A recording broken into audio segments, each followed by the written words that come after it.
He's the inspiration to many of us here.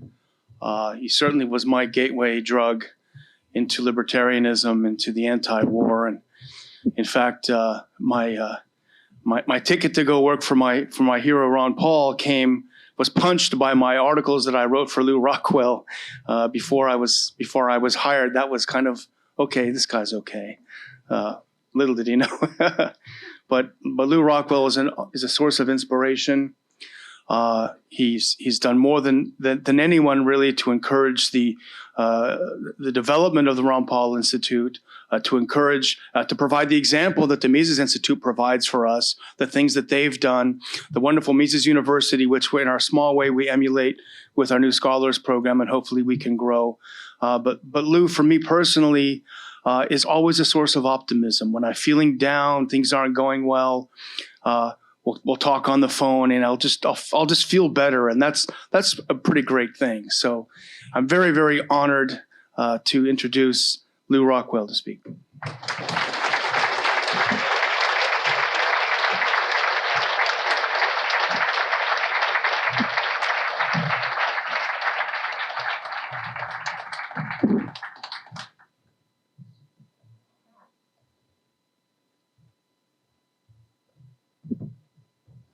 An honor to be here for Ron Paul and Daniel Freed, Ron Paul Institute, which I would say we all have a moral duty to support.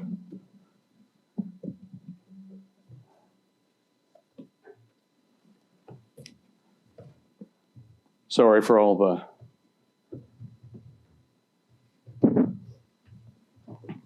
So I want to talk about Rothbard and War. Murray Rothbard was the creator of the modern libertarian movement and a close friend of both Ron Paul's and mine.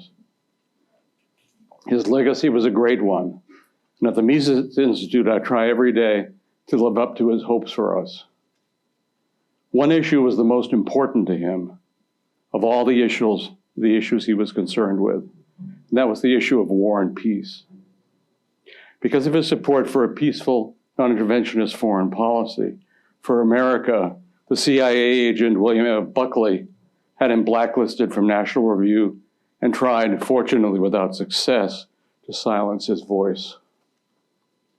During the 1950s, Murray worked for the Volcker Fund, a libertarian foundation that did great work. And in a letter to Ken Templeton, who was an executive there, in 1959, he complained about the situation, quote, "I can think of no other magazine which might publish this, but might fix it up and try for one of the leftist pacifist publications." The thing is, I'm getting more and more convinced that the war and peace question is the key to the whole libertarian business, and that we will never get anywhere in this great intellectual counter-revolution or revolution until we can end this Cold War, for which I believe our rough policy, our tough policy, is largely responsible. Buckley's position was that it would be necessary to erect a, quote, totalitarian bureaucracy within our shores, unquote, in order to battle communism abroad. The implication was that once the communist menace subsided, this extraordinary effort, domestic and foreign, could likewise diminish. But since government programs do not have a habit of diminishing, but instead seek new justifications when the old ones no longer exist, few of us were surprised when the warfare state and its right-wing apologists hummed right along after its initial rationale vanished from history. As it turns out, by the way, the Soviet threat was grossly exaggerated, as such threats always are. Now, the wickedness of the Soviet regime was never in doubt, but its capabilities and intentions were consistently distorted and overblown, despite the dubious foundation on which the hysterical claims behind the alleged Soviet threat existed. Arrested. Its existence was ossified into one of the unchallengeable orthodoxies of National Review and the broader conservative movement then being born. When Murray pointed out the silliness of the whole thing, not to mention the counterproductivity of American military intervention abroad, he quickly became an unperson at National Review, which had published him in its early days. And I can't stress how important National Review was in those days as the one conservative publication and just of tremendous importance. Well before there was an official conservative movement with its magazine, its crusty orthodoxies, its ineffectual think tanks, complete with sinecures for ex-politicians, and its striving for respectability, there was a loose, less formal association of writers and intellectuals who opposed Franklin Roosevelt in both his domestic and his foreign policies, a group Murray dubbed the Old Right. There was no party line among these intrepid thinkers because there was no one to enforce one. Even into the 1950s, in the advance of the Cold War, voices of restraint amidst the remnants of the Old Right could still be found. In a 1966 article, Murray points to the right-wing group For America, a political action group whose foreign policy first insisted no conscription, as well as the principle, quote, enter no foreign wars unless the safety of the United States is directly threatened, unquote. Murray likewise made note of a 1953 article by George Morgenstern, who was an editorial writer for the Chicago Tribune, which was the great libertarian newspaper of its era. Hard as that is to believe today for anybody who's looked at the Chicago Tribune. He wrote in Human Events, now become a hack publication for the conservative movement, Murray lamented in 1966. He deplored the imperialist tradition in American history. Morgenstern ridiculed those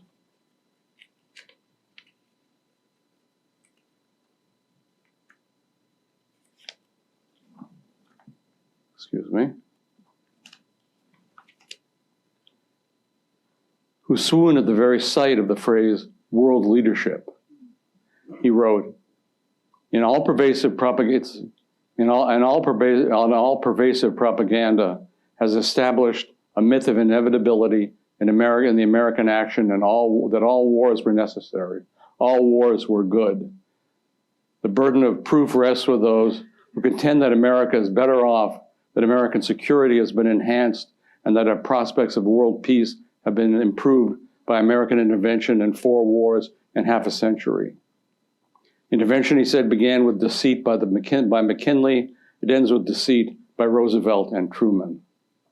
Perhaps we would have a rational foreign policy if Americans could be brought to realize that the first necessity is the renunciation of the lie as an argument in foreign policy. With the advent of National Review, these increasingly isolated voices would be silenced and marginalized. Even the heroic John T. Flynn, whose anti-FDR biography, The Roosevelt Myth, which, by the way, the Mises Institute sells that great book, and it's very much worth reading, still has a lot to teach us. And it reached number 2 on the New York Times bestseller list. He was turned away from National Review when he tried to warn of the dangers of a policy of military interventionism. Why did Murray oppose war? Here are a few points basic to his thought. First and foremost, war deforms us morally. It does so because the state itself warps our moral sense. We imbibe the idea that the state may legitimately do things that would be considered unspeakable enormities if carried out by any private individuals. If I have a grievance, even a legitimate one, against someone else, no one would excuse me if I launched an attack on that person's neighborhood. And I would be thought deranged if I dismissed the deaths I caused as mere collateral damage. Or suppose Apple Computer or the Staples office chain or the Elks Club launched a series of missile attacks that killed 1,000 people. The outrage would be ceaseless. The attacks would be portrayed as evidence of the incorrigible wickedness of the private sector. But when the United States government launches indefensible attacks against Iraq and Afghanistan, spreading death, destruction, and dislocation to an extraordinary number of people, there is some anger, to be sure, among opponents of the policy. Yet even most opponents of the wars stop short of drawing sweeping conclusions from this about the nature of the state. They remain enthralled to what they learned in high school and civics, when the state is described as a great and progressive institution. Not even the horrors of war cause them to revisit this crippling assumption.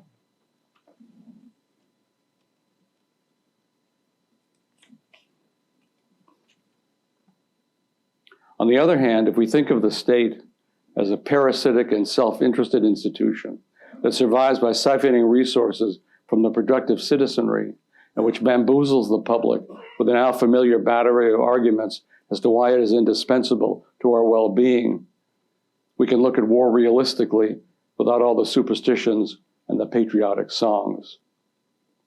Unfortunately, naive civics class attitudes have a greater purchase on the American mind than does Rothbard's brutally realistic portrayal of the state, its nature, and its motivations. So the racket continues. The presidents who launched these wars still adorn American classrooms, thereby conveying the message that whatever their so-called mistakes, these are decent men occupying a decent institution whom the kids have a duty to respect. War and the preparation for war deform the economy. Now, this one will come as a surprise to some people, since virtually everyone has heard that one time or another that war can stimulate economies. It's true that wars can stimulate parts of economies. As Ludwig von Mises pointed out, it stimulates, as a plague, the funeral industry. But war cannot stimulate the economy in general. Remember what the economy is for, after all, meeting the needs of consumers. During the war, the needs of people take a back seat to the demands of the military. National income statistics may give the false impression of prosperity, but any fool understands that seizing money and spending it on, say, cruise missiles can't make the public wealthy. It merely diverts sources from civilian use to military. There need not be a war raging for militarism to deform the economy. When half or more of the research and development talent is diverted to military purposes, that means so much less devoted to civilian needs. When the Pentagon becomes your major customer, you lose the competitive edge to which market discipline gives rise. Since cost is not the Pentagon's major concern, you go from being a cost minimizing firm to becoming a cost and subsidy maximizing firm. War and war propaganda deform our views of other peoples. World War I may have been the classic example of this. The Germans were the Huns, uniquely prone to carry out the most heinous atrocities. That portrayal made it all the easier to persuade citizens of the Allied countries to support or at least acquiesce in 4 years of war against them. And then a long starvation campaign against them, forcing them into, even though they were sick and starving, to get the government to sign an unjust treaty, terrible unjust treaty leading to the second half of World War I, World War II. There was a minor backlash after all this against the lies and insults that had rendered international understanding all but impossible. In fact, our modern exchange student program arose out of intellectuals' unhappiness with the propaganda dimensions of World War I. They looked with embarrassment at the chauvinistic fervor that they had bought in right along with their countrymen, and hoped that more interaction among peoples might make this kind of demonization less effective in the future. The various hate campaigns carried out against U.S. enemies is why it's so shocking for most Americans to watch videos made by Western travelers and filmmakers about ordinary life in Iran. Thanks to years of systematic demonization of Iran and Iranians, they expect to find bloodthirsty savages riding camels and plotting massacres. They instead find modern cities bustling with activity. Most surprising of all, they encounter people who like Americans, although including we ourselves, they don't care much for the US government. Along these lines, war encourages us to think of other peoples as dispensable, or simply beneath us. A wedding party is blown to smithereens in Afghanistan and Americans yawn. We certainly pay attention if the federal government blew up a wedding party in, say, Providence, Rhode Island. We'd be really shocked if, in pursuit of an accused terrorist, the US government bombed an apartment building in London. Or the ruling class of country B attacks a military installation of country A. Country A then bombs country B, eventually killing hundreds of thousands of people, civilians. When citizens of country A wonder aloud years later whether that had been a morally acceptable thing to do, their impatient fellows tell them, that's war, whereby begging every important moral question. Those who raised the issue in the first place are dismissed as naive, probably of dubious loyalty. War corrupts the culture. As literary critic Paul Fussell pointed out, quote, the culture of war kills something precious and indispensable in a civilized society: freedom of utterance, freedom of curiosity, freedom of knowledge, unquote. He makes an example of the Pentagon official who, in explaining why the military had censored some TV footage showing Iraqi soldiers actually being cut in half by US fire, he noted casually, if we let people see that sort of thing, there'd never again be another war.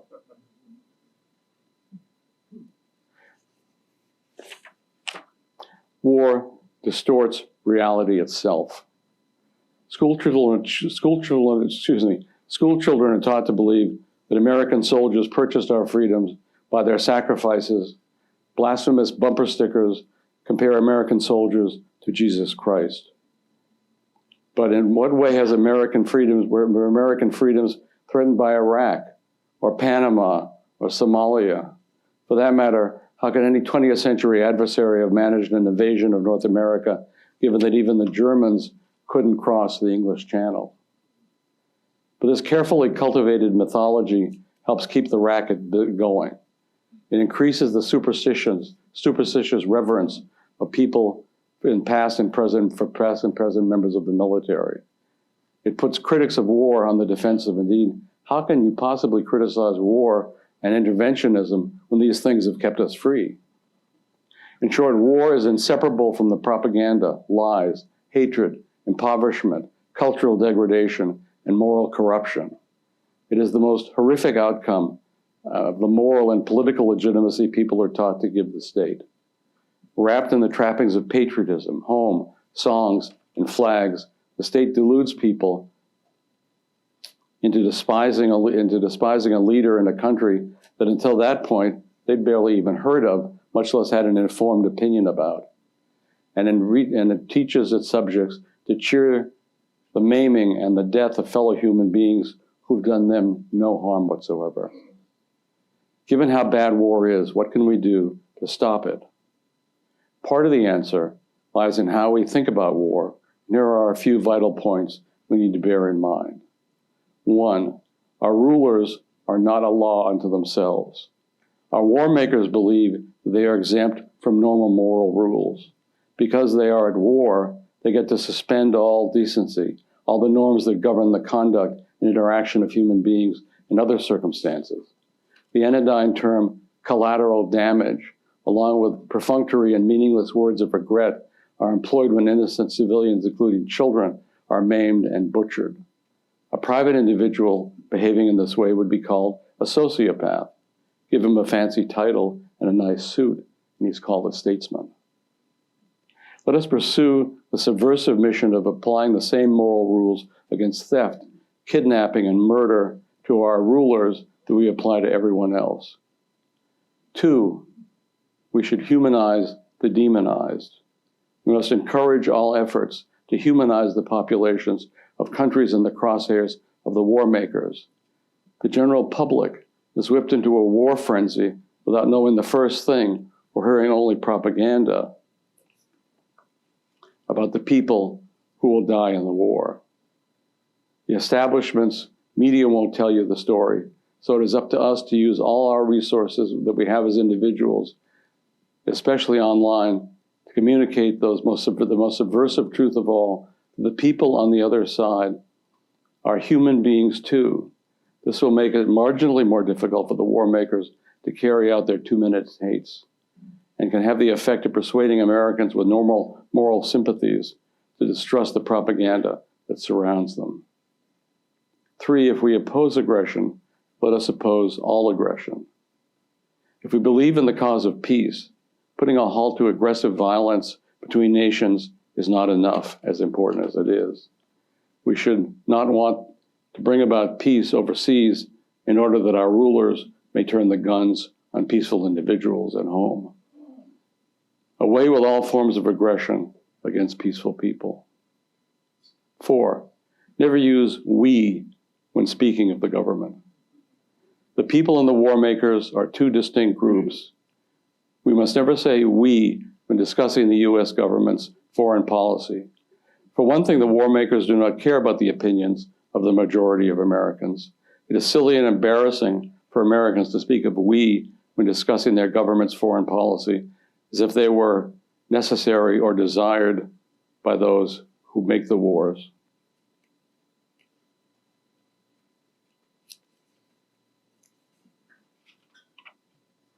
But it is also wrong, not to mention mischievous, when people identify themselves so closely with their government, they perceive attacks on their government's foreign policy as attacks on themselves.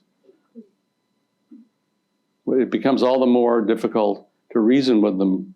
Why? You're insulting my foreign policy. Likewise, the use of we feeds into the war fever. We have got to get them. They root for their governments the way they root for football teams. And since they know that we ourselves are all decent and good, they can only be monstrous and evil and deserving of whatever justice we dispense upon them. The anti-war left falls into this error just as often. They appeal to Americans with a catalog of horrific crimes we have committed. But we haven't committed these crimes. The same sociopaths who victimize Americans themselves every day and over whom we have no real control committed those crimes. Ron Paul has restored the proper association of capitalism with peace and non-intervention. Leninists and other leftists, burdened by a false understanding of economics and the market system, used to claim that capitalism needed war because of alleged overproduction of goods that forced market societies to go abroad, often to war, in search of external markets for their goods. This was always economic nonsense. It was political nonsense, too. The market needs no parasitical institution to grease the skids for international commerce. And the same philosophy that urges aggression among individual human beings compels non-aggression between, the same philosophy that urges non-aggression among individual human beings compels non-aggression between geographical areas. Mises always insisted, contra the Leninists, that war and capitalism could not long coexist. Of course, in the long run, war and the preservation of the market economy are incompatible, he said. Capitalism is essentially a scheme for peaceful nations. The emergence of the International Division of Labor requires the total abolition of war. The market economy involves peaceful populations. It bursts asunder when the citizens turn into warriors, and instead of exchanging commodities and services, they fight one another, unquote. The market economy, Mises said, simply means peaceful cooperation and peaceful exchange of goods and services. It cannot exist when wholesale killing is the order of the day. Those who believe in the free and unhampered market economy should especially be skeptical of war and military action. After all, war is the ultimate government program. War has it all: propaganda, censorship, spying, crony contracts, money printing, skyrocketing spending, debt creation, central planning, hubris, everything we associate with the worst interventions into the economy. War, Mises observed, is harmful not only to the conquered, but to the conqueror. Society has arisen out of the works of peace. The essence of society is peacemaking. Peace and not war is the father of all things. Only economic action has created the wealth around us. Labor, not the profession of arms, brings happiness. Peace builds, war destroys. See through the propaganda. Stop empowering and enriching the state by cheering its wars. Set aside the television talking points. Look at the world anew, without the prejudices of the past and without favoring your own government's version of things. Be decent. Be human. Do not be deceived by the Joe Bidens, the John McCains, the John Boltons, the Hillary Clintons, and the whole gang of neocons. Reject the biggest government program of them all.